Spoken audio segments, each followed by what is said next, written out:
2 Chronicles chapter 7. The dedication of the temple. When Solomon finished praying, fire came down from heaven and consumed the burnt offering and the sacrifices, and the glory of the Lord filled the temple. The priests could not enter the temple of the Lord because the glory of the Lord filled it.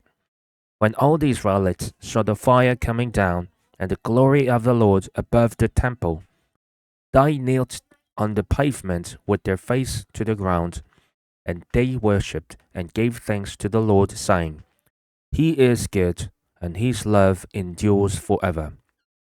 Then the king and all the people offered sacrifices before the Lord, and King Solomon offered a sacrifice of 22,000 head of cattle and 120,000 sheep and goats. So the king and all the people dedicated the temple of God. The priests took their positions, as did the Levites with the Lord's musical instruments, which King David had made for praising the Lord, and which were used when he gave thanks, saying, His love endures forever. Opposite the Levites, the priests blew their trumpets, and all the Israelites were standing.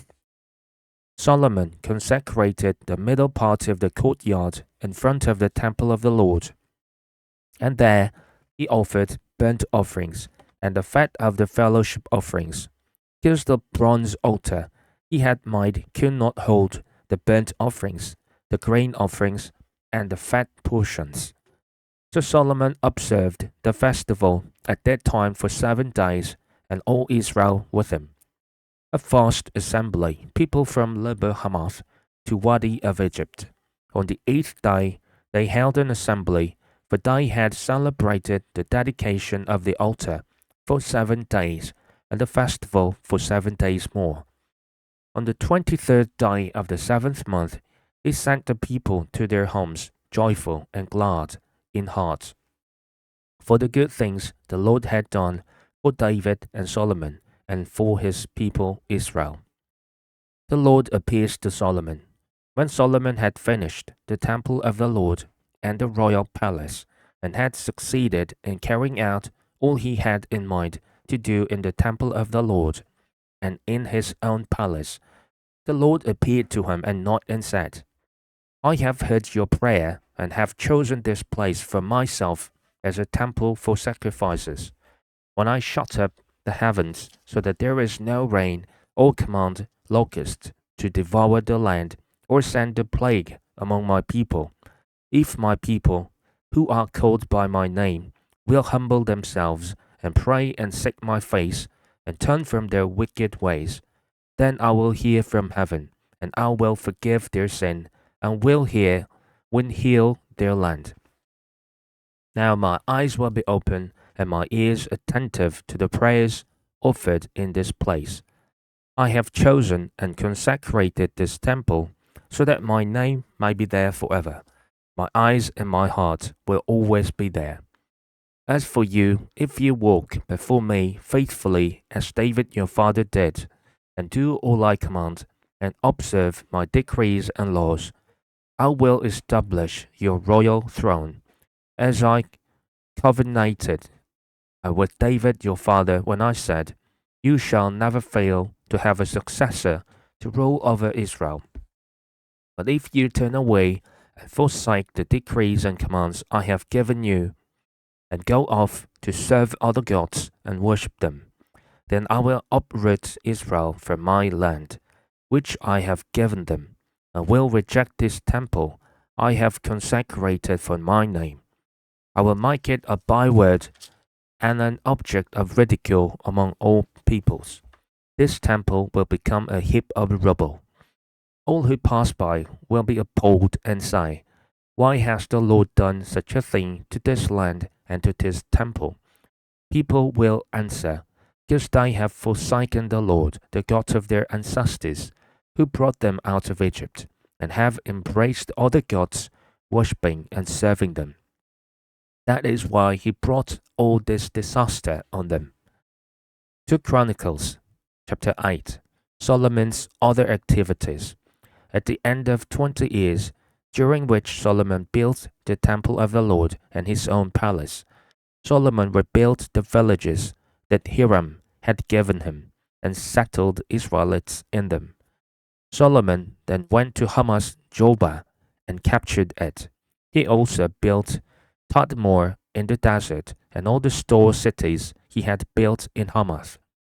He rebuilt Upper Beth Horon and Lower Beth Horon as fortified cities, with walls and with gates and bars, as well as Baalath and all his store cities, and all the cities for his chariots and for his horses. Whatever he desired to build in Jerusalem, in Lebanon, and throughout all the territory he ruled. There were still people left from the Hittites, Amorites, Perizzites, Hivites, and Jebusites. These people were not Israelites. Solomon conscripted the descendants of all these people remaining in the land, whom the Israelites had not destroyed, to serve as slave labor as it is to this day. But Solomon did not make slaves of the Israelites for his work. They were his fighting men, commanders of his captains, and commanders of his chariots and charioteers. They were also King Solomon's chief officials, 250 officials supervising the men. Solomon brought Pharaoh's daughter up from the city of David to the palace he had built for her, for he said, "My wife must not live in the palace of David king of Israel, because the places the ark of the Lord has entered are holy." On the altar of the Lord that he had built in front of the portico, Solomon sacrificed burnt offerings to the Lord, according to the daily requirement for offerings commanded by Moses for the Sabbaths, the new moons, and the 3 annual festivals, the festival of unleavened bread, the festival of weeks, the festival of tabernacles. In keeping with the ordinance of his father David, he appointed the divisions of the priests for their duties, and the Levites to lead the praise and to assist the priests according to each day's requirement. He also appointed the gatekeepers by divisions for the various gates, because this was what David, the man of God, had ordered.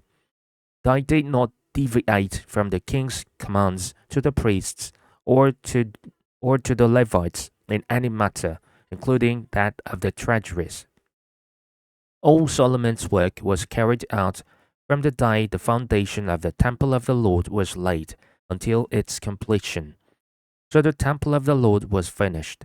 Then Solomon went to Ezion Geber and Elath on the coast of Edom, and Hiram sent him ships commanded by his own men, sailors who knew the sea.